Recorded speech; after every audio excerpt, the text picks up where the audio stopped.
안녕하십니까. 거짓과 진실의 우종참 기자입니다. 안녕하세요. 태국의 애국국민 이진아입니다. 오늘 이 시간부터 제가 이 사건에 대한 용어부터 바꾸기로 했습니다. 그러니까 2018년 3월 14일부터 이번 사건을 저는 대국민 기만 사건, 그러니까 국민을 속인 사건이다, 그렇게 제가 호칭을 합니다. 그러니까 대통령을 묻어버린 거짓의 산은 제가 그동안 설명드렸듯이 언론의 기획 폭로로 시작해가 검찰 및 특검의 기획 수사로 이루어졌습니다. 그렇기 때문에 좌파들이 사용하는 그러한 선동 구호들은 제가 철저히 배척을 하고 가급적 객관적인 용어를 사용하도록 신중을 기하도록 하겠습니다. 시청자 여러분들께서도 제가 객관적인 용어들을 사용할 수 있도록 많은 지도를 해 주시기를 부탁드립니다. 오늘 이 시간에는 지난번에 예고한대로 박영수 특검법이 만들어지는 과정에서 새누리당 원내대표 정진석 의원이 얼마나 많이 무책임한 행동을 했는지, 그리고 특검법이 위헌 소지를 안고 있다는 그 점을 제가 자세히 오늘 말씀드리도록 하겠습니다. 자, 이 1년의 제가 시간 흐름을 좀 말씀을 드리죠. 국회가 박영수 특검법을 제정 공포한 게 2016년 11월 22일입니다. 11월 22일. 그리고 그 이틀 전인 11월 20일에 최소한 피고인이 소위 현직 대통령인 박근혜 대통령하고 직권 남용, 다음에 강요죄, 그걸 공모했다는 혐의로 바로 재판에 회부가 됐습니다. 11월 20일 날 재판에 회부됐는데 그 이틀 후 11월 22일 날 특검법이 제정된 겁니다. 자, 이 특검법이 제정이 11월 22일 날 제정이 되고 난 뒤에 이 법에 따라서 특검이 공식 발족한 게 2016년 12월 1일입니다. 12월 1일. 그리고 특검이 발족되고 딱 3일이 지난, 그러니까 2016년 12월 3일에 박지원 의원 등 171명의 국회의원이 박근혜 대통령에 대한 탄핵 소추안을 발의했습니다. 그리고 그로부터 6일 후, 즉 12월 9일 날 탄핵 소추안이 국회를 통과했습니다. 당시 의석수가 어떻게 되느냐? 물론 그때 이 국회 통과할 때 그때 국회의원 299명 가운데 찬성이 234표, 반대가 56표, 기권 2표, 무효 7표, 이렇게 통과됐습니다. 자, 특검법이 제정되고 17일 만에, 그리고 특검이 발족되고 9일 만에 박근혜 대통령에 대한 탄핵 소추안이 국회를 통과했습니다. 그리고 특검 수사가 종료된 게 그게 2017년 2월 28일입니다. 특검 수사가 종료되고 그 10일 후 2017년 3월 10일에 헌법재판소가 소위 특검의 공소사실, 검찰의 공소사실을 근거로 박근혜 대통령을 파면했습니다.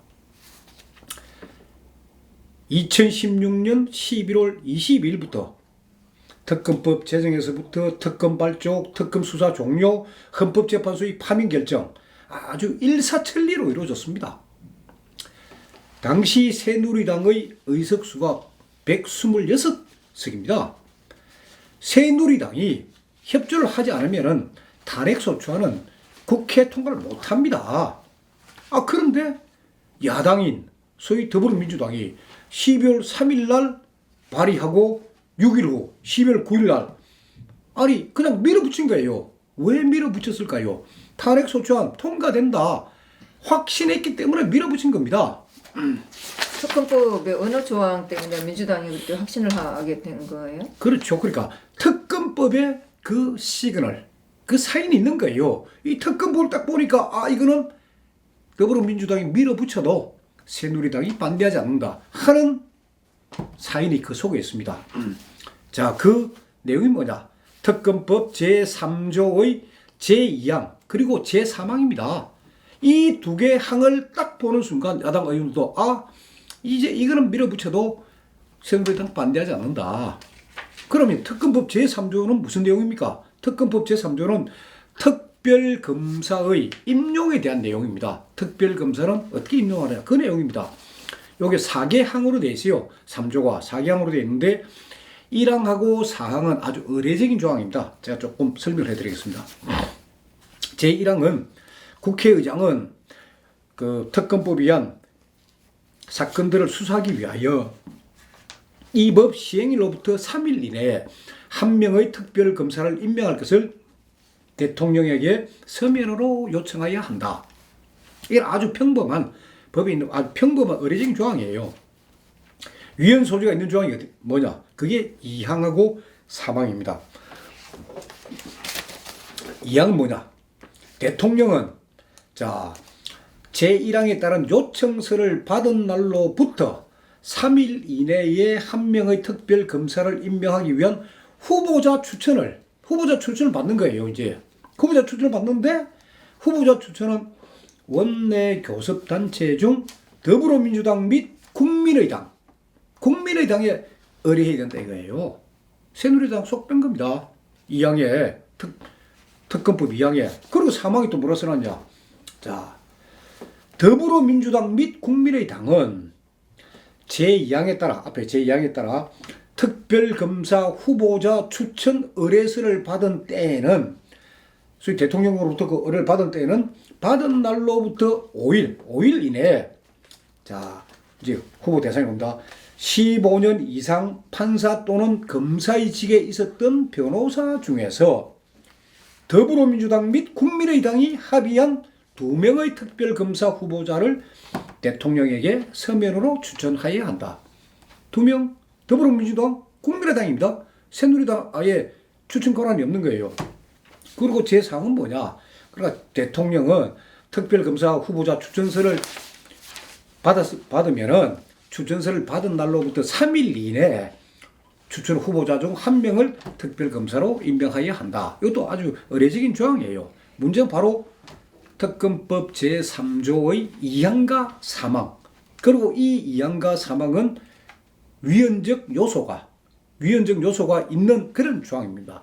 그걸 제가 설명 좀 해드릴게요. 이 특검법을 만들 때도 그 국회의원들이 모여서 같이 한 건 아니었었나요? 아니요. 그 법안을 아니죠. 법안을 만들 때는 그 핵심들을 몇 분들이 만들고 법안이 국회를 통과할 때는 전체 국회의원들이 모여가지고 그때 이제 찬성 반대가 통과를 하는 겁니다. 통과를 하는 거고. 그러니까 나머지 국회의원들은 이 법안 내용만 대충만 할 따름이지 이 조항들이 의미하는 내용이 정확한 내용이 무엇인지 그냥 근성이에요. 그냥 뭐 찬성 반대 해버리면 되는 거예요. 그리고 새누리당 의원들이 2항 3항 관심을 안 둔 거예요. 자, 그 부분 계속 설명을 드리겠습니다.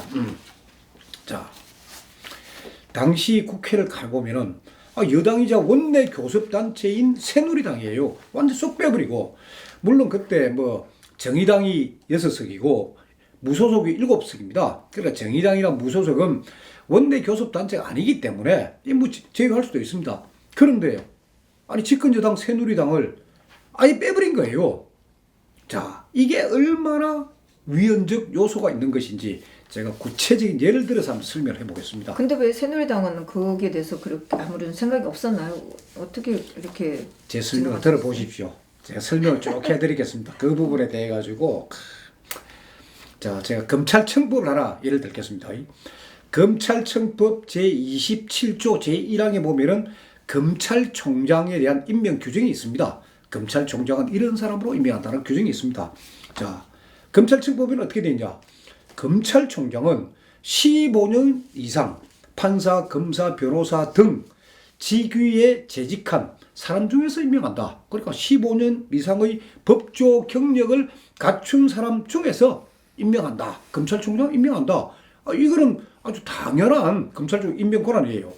그런데 이 조항을 검찰총장은 15년 이상 법조 경력이 있는 사람 중에서 더불어민주당 및 국민의당에서 합의 추천한 두 사람 중 한 사람을 임명한다. 이렇게 지금 바꿔놓은 거예요. 그럼 어떻게 됩니까? 검찰총장이 국민의 총장이 아니고 더불어민주당과 국민의당의 충성을 다하는 그런 총장이 되는 겁니다. 이 규정이 바로 이 내용이에요. 이항과 사망이.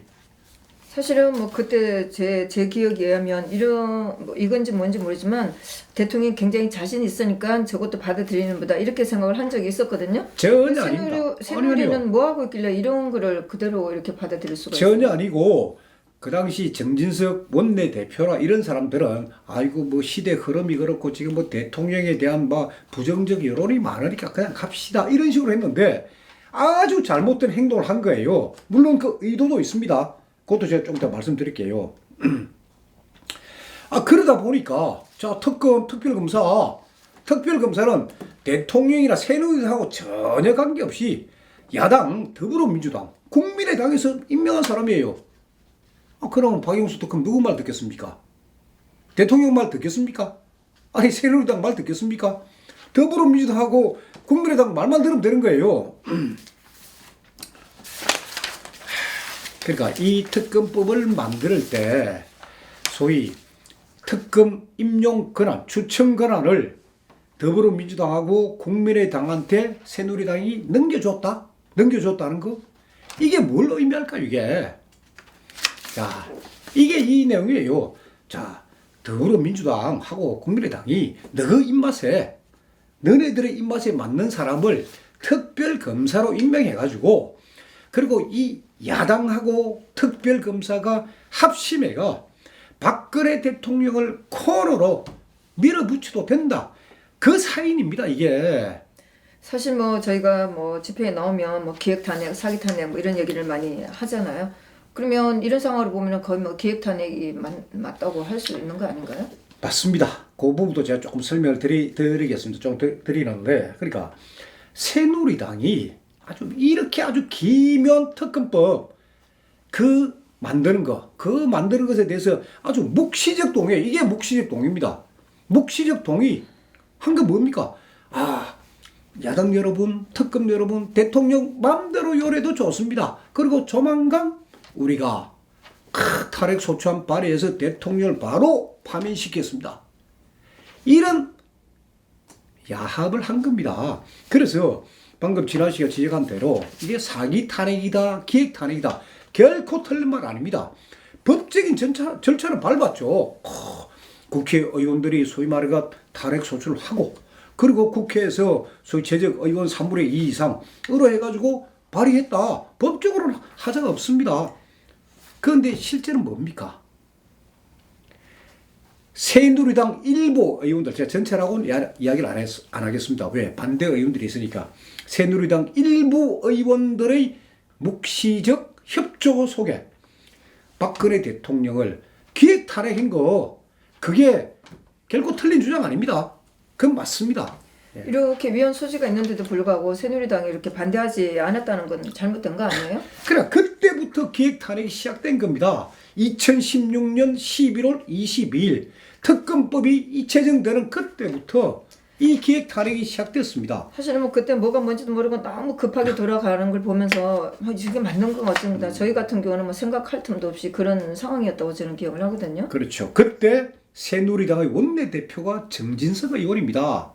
정진석 의원, 특검법 만들고, 그리고 소위 말해서 특검법 통과시키고, 이거 할 때, 대통령 탄핵 소추 통과될 때, 그때 새누리당 원내대표가 정진석 의원입니다. 아니, 정진석 의원이 누굽니까? 자타가 공인하는 이명박계 아닙니까? 이 사람은 그 당시 대통령은 뒷전이고, 아이고, 반기문 유엔 사무총장 빨리 와서 빨리 대통령 후보가 돼가지고, 그 말은 뭐냐? 박근혜 대통령 빨리 하야시키고, 이런 의도가 다 있는, 자, 그 당시 시대 상황 다시 한번 보십시오. 새누리당 당대표 이정현 의원, 단시간답시고, 턱 털어 누워버리고, 정진석 원내대표, 새누리당 전체 의원들의 의견을 물어야죠. 그 상관없이 더불어민주당 그리고 국민의당 그 원하는 대로 그대로 특검법 제정 여기에 협조를 한 겁니다. 자, 이정현, 정진석 두 의원이 무슨 의도로 그렇게 했는지에 대해서는 그들의 변명을 들어볼 필요가 전혀 없습니다. 그러니까 그 사람들이 무슨 변명을 하겠죠. 그건 저는 그 사람들의 변명을 들을 생각도 없고 질문지를 보낼 생각도 없습니다. 그 당시 두 사람의 정치적 행보를 보면은 충분히 짐작할 수 있습니다. 속셈을.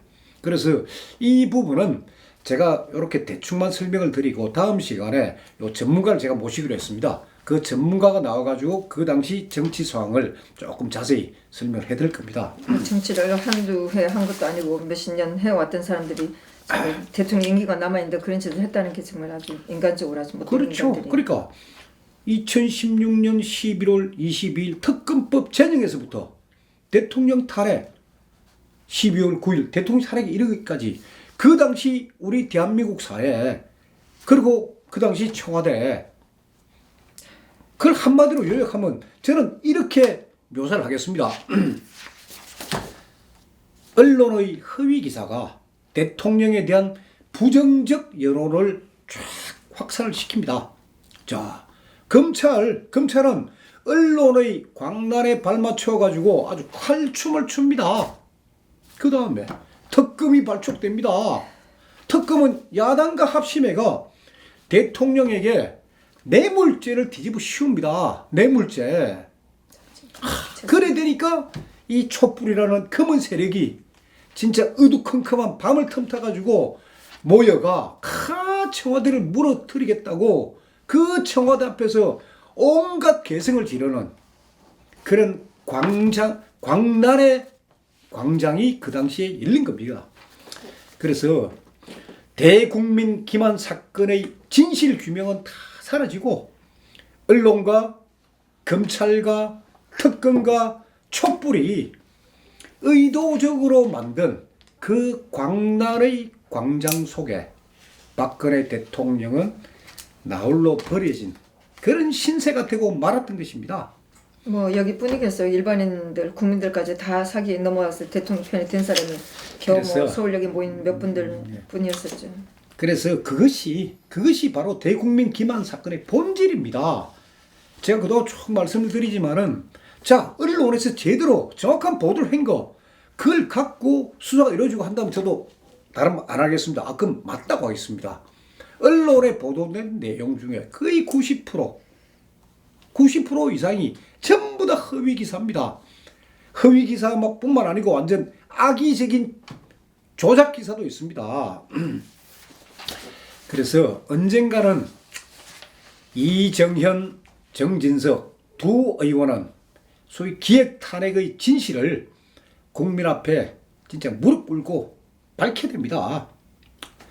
자, 일단 새누리당의 그 뭐 잘못에 대해서는 잘못이 아니라 새누리당이 그냥 묵시적으로 동의한 부분에 대해서는 그거는 또 다음 시간에 제가 자세히 말씀드릴 수 있는데, 자, 이 특검법이 소위 제정되고 그리고 특검 수사가 이루어지는 과정에서 우리 우파 세력들이 딱 눈여겨볼 사람이 하나 있습니다.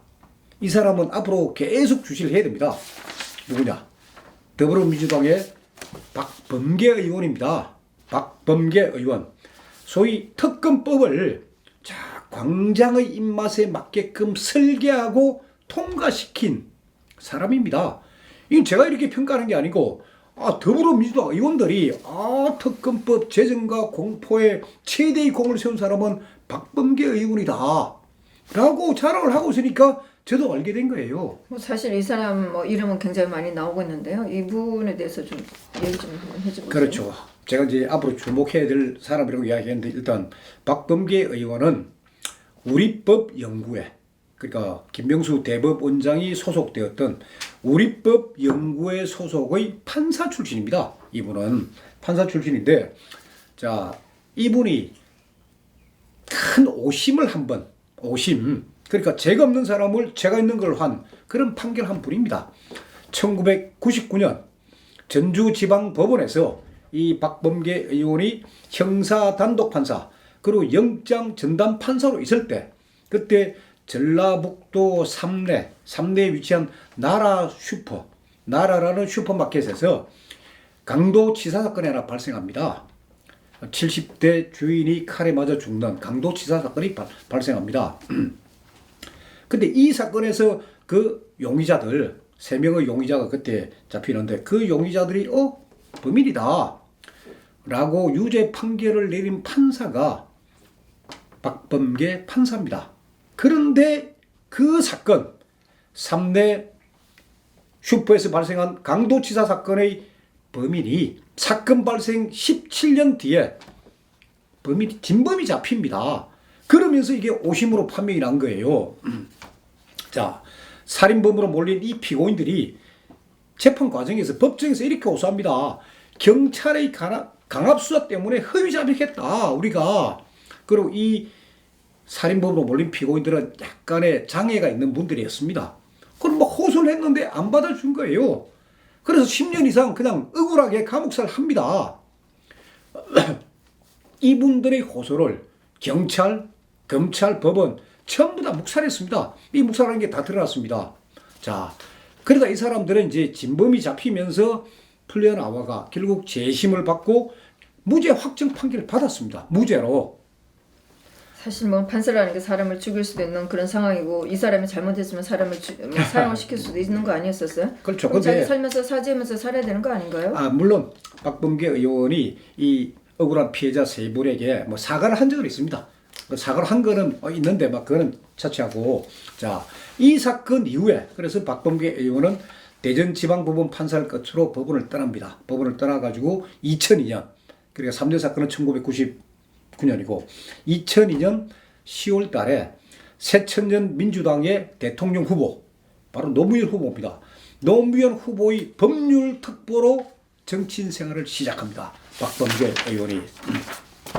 그래서 노무현 후보가 대통령에 당선되면서 노무현 정부의 청와대 민정수석실 민정 제2비서관 그리고 법무비서관을 쫙 지냅니다.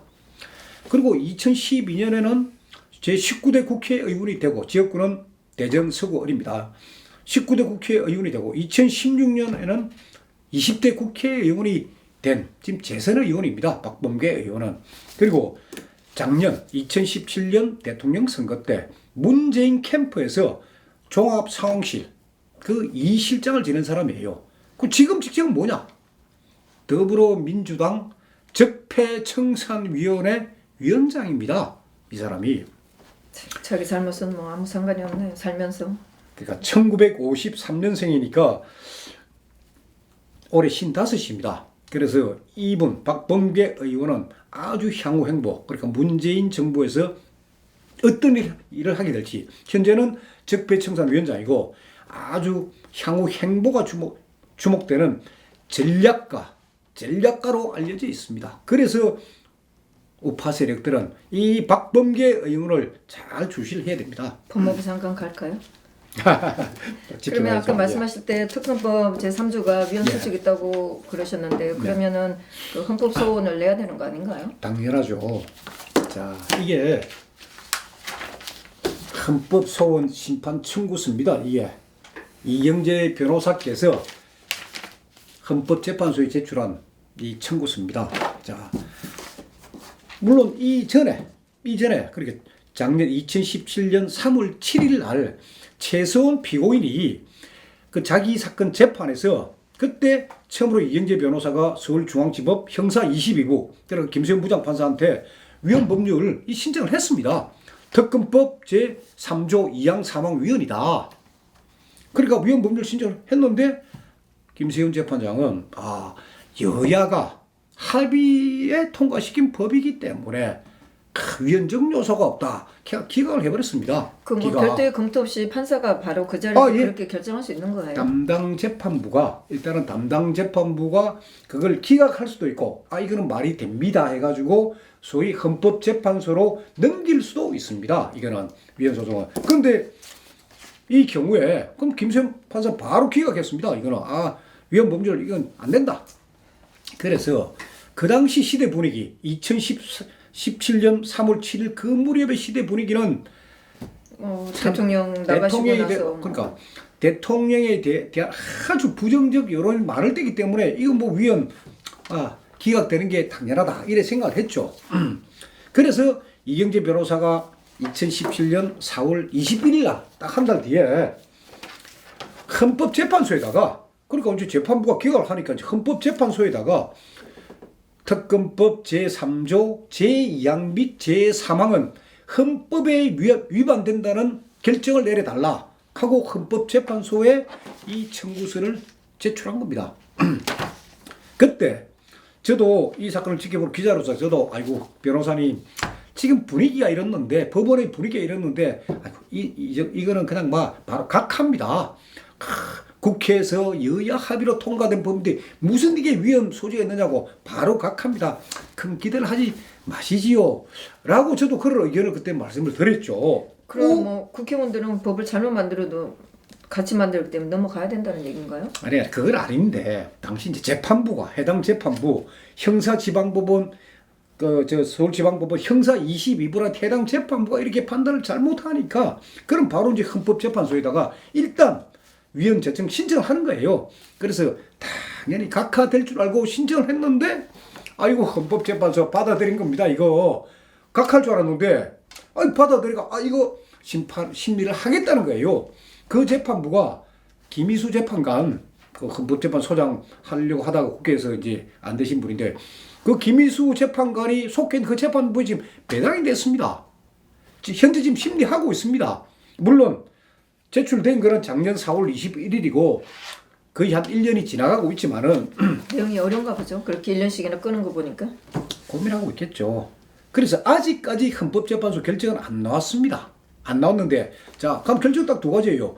기각이다, 위헌이다 하나 딱 결정 두 가지예요. 자 기각이다 할 경우에는 반드시 기각 사유를 써야 됩니다. 헌법재판소가 이런 이유로 기각한다 하는 기각서를 써야 되는데 기각 사유 쓰기가 아마 쉽지 않을 거예요. 차마 못 내고 있겠죠. 대통령을 내쫓고 재판하고 있는데 차마 그렇게 내겠어요. 아니 그걸 떠나가지고 이 심판 청구서 자체가 아주 법리적으로 탄탄합니다. 이게 법리적으로 아주 탄탄하게 돼 있고 심지어 여기 보면은 헌법 강의서 그러니까 학생들 상대로 그때는 헌법 강의서에도 바로 이 내용이 나와 있습니다. 이 내용 더불어민주당하고 국민의당이 합의한 2명의 후보자 가운데 1명을 대통령이 특검에 임명하였다는 것은 이거는 법의 공정성 및 사법적 정의를 확보하기 위한 특별검사제의 취지에 반한다. 헌법 강의서에도 이렇게 나와 있습니다. 이 법은 잘못됐다 하고 있습니다.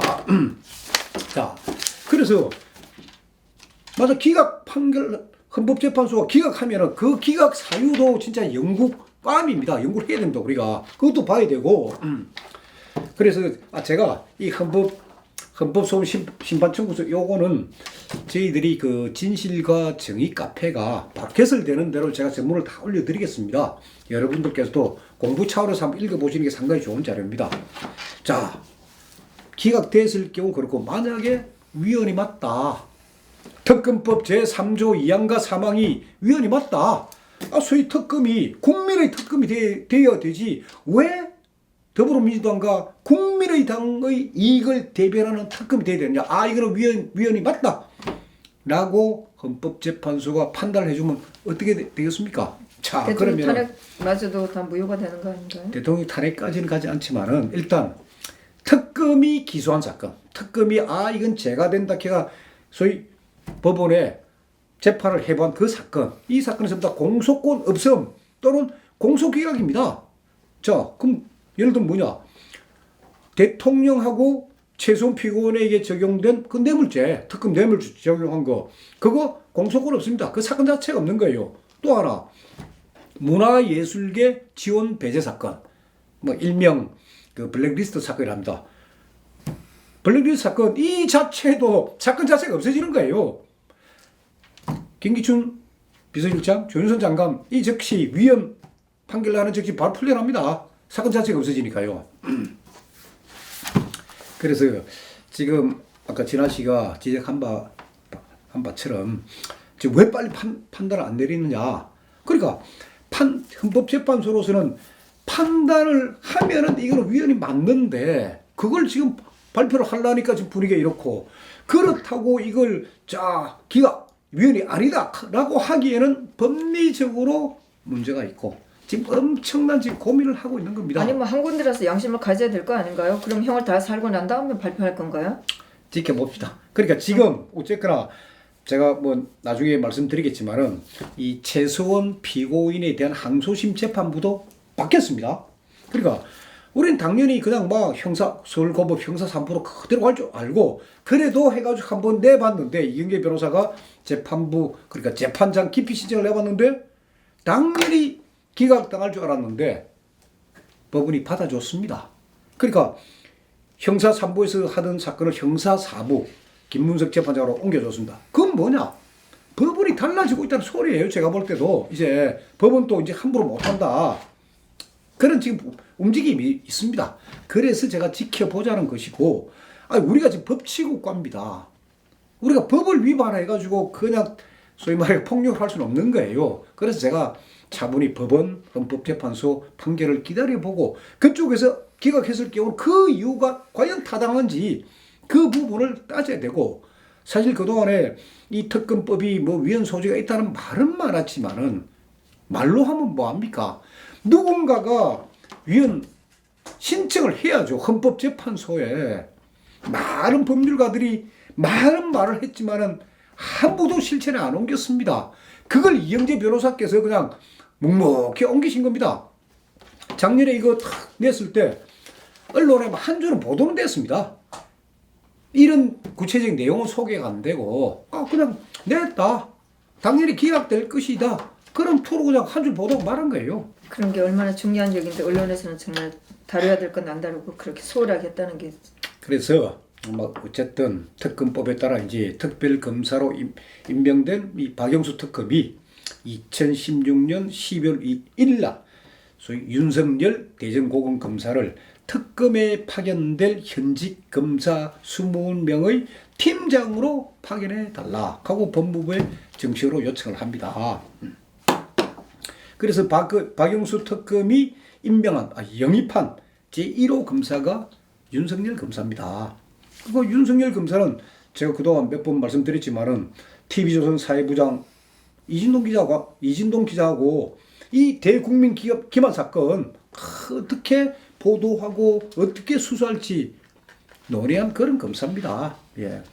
그리고 이제 지금부터는 제가 이제 윤석열 수사팀장이 특검의 검사들을 어떻게 구성을 했고, 그리고 윤석열 검사하고 이명박 대통령하고 그 관계에 대해서 제가 좀 말씀드리겠습니다. 그러니까 이명박 전 대통령께서는 2018년 3월 14일 날 윤석열 검사가 지검장으로 있는 서울중앙지검에 출두했습니다. 검찰 조사받으러 나갔습니다. 근데 제가 참 이 기록들 쫙 보니까 윤석열 검사는 늦은 나이에 검사에 합격된 분입니다. 그러다 보니까 주로 지방하고 변두리를 쭉 돌고 있었는데 이명박 정부 들어서면서 윤석열 검사는 출세 가도를 달립니다. 소위 BBK 특검. 이명박 대통령께서 대통령 당선된 그 무렵에 시작된 BBK 정호영 특검에 윤석열 검사가 파견을 나갑니다. 파견 나가지고 BBK와 이명박 대통령 관계가 없다. 그렇게 탁 하니까 그 이후로 윤석열 검사가 아주 출세 가도를 달립니다. 아주 좋은 자리 막 갑니다. 그런데 박근혜 대통령 때 윤석열 검사가 어떻게 됩니까?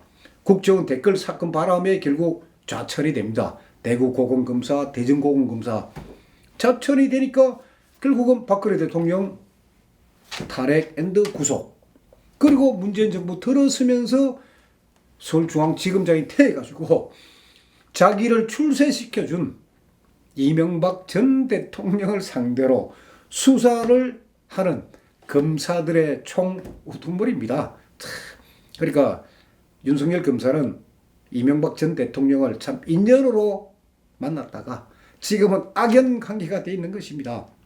자, 이 부분도 다음 시간에 계속해서 말씀드리고, 오늘 제가 이제 대통령 관련 부분 해가지고 그 새로운 정보를 제가 좀 몇 가지 알려드리겠습니다. 하나는 그 박근혜 대통령의 건강 문제입니다. 그래서 저도 지금 대통령 건강이 궁금했는데 보니까 이제 박근혜 대통령을 일주일에 한 번꼴로 그 접견하고 있는 분이 도태우 변호사십니다. 그러니까 대통령께서 그 민사 사건에도 또 연루가 되어 있기 때문에 그 사건의 변호사로서 이제 도태우 변호사가 일주일에 한 번꼴로 만나고 있는데 그 도태우 변호사하고 제가 통화를 해보니까 박근혜 대통령이 최근에 이제 어깨 통증으로 좀 고생을 하고 있답니다. 그러니까 허리 통증도 있고 그다음에 무릎 쪽도 좀 안 좋은 판에 어깨까지 이제 통증이 오고 좀 상태가 안 좋다. 그래서 이제 그 서울구치소하고 협의해가지고 본인이 뭐라면은 외부 병원에 진료를 나갈 수 있습니다. 그래서 그 협의를 하고 있다고 합니다. 외부라는 건 구치소 밖에 구치소 밖의 전문 병원에 그 밖에 나가서 이제 진료를 받을 수 있는 그걸 협의를 하고 있다니까 아마 조만간에 박근혜 대통령께서 이제 환자복을 입고 공개되더라도 뭐 놀라실 필요는 없습니다. 본인께서 이제 건강 때문에 하는 거니까. 그리고 또 도태우 변호사한테 얘기를 들어보니까 이 박근혜 대통령한테 이 편지가 많이 오는 모양이에요. 그러니까 대한민국뿐만 아니고 전 세계에서 오는데 그래서 이 편지들을 통해서 대통령께서 이 바깥 사정을 어느 정도로 알고 계시다고 합니다. 뭐 재미난 거는 이 거짓과 진실, 이 유튜브에서 방송한 내용들 그 부분도 박근혜 대통령이 알고 있다고 합니다. 그리고 관심도 보이고 계시고 그래서 저는 이 자리를 빌려서 이 시청자 여러분들께 간곡히 제가 부탁드리는 거는 박근혜 대통령께 계속 그러니까 막 이 정부에 문재인 정부에 기분 나쁜 일이 있다든지 막 좀 화가 나는 일이 있으면 편지를 한 통 손편지도 좋고 컴퓨터 편지도 좋고 말입니다.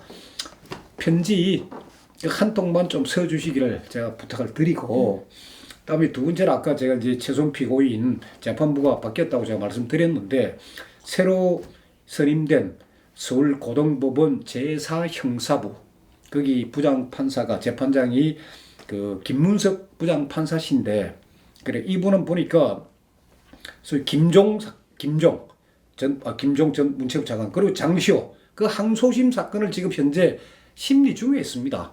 그리고 김종과 장시호 부부는 이미 1심에서도 거의 아주 뭐랄까요 그 두 사람의 사건은 나름대로 사실관계가 많이 밝혀져 있습니다. 그걸 보면은 대통령과 최소한 피고인의 관계, 역할 상당히 그 다 드러납니다. 거의 관계 없다는 게.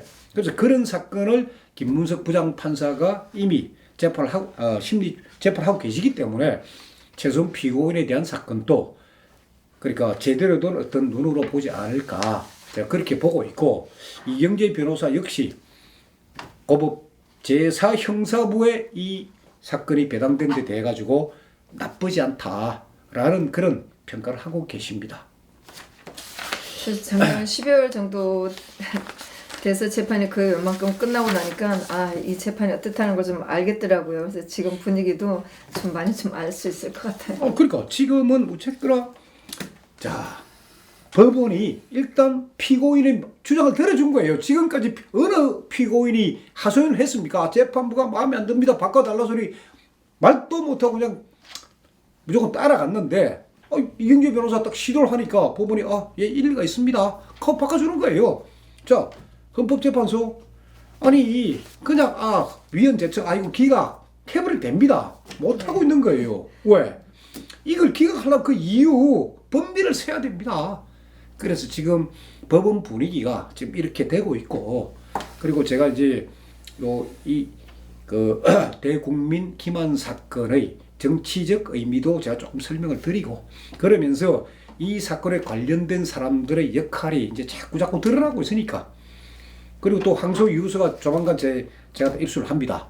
최서원 피고인의 항소이유서 그럼 쟁점이 쫙 모아지니까 그걸 갖고 이 사건의 재판 진행을 제가 좀 계속해서 좀 설명을 드리도록 하겠습니다.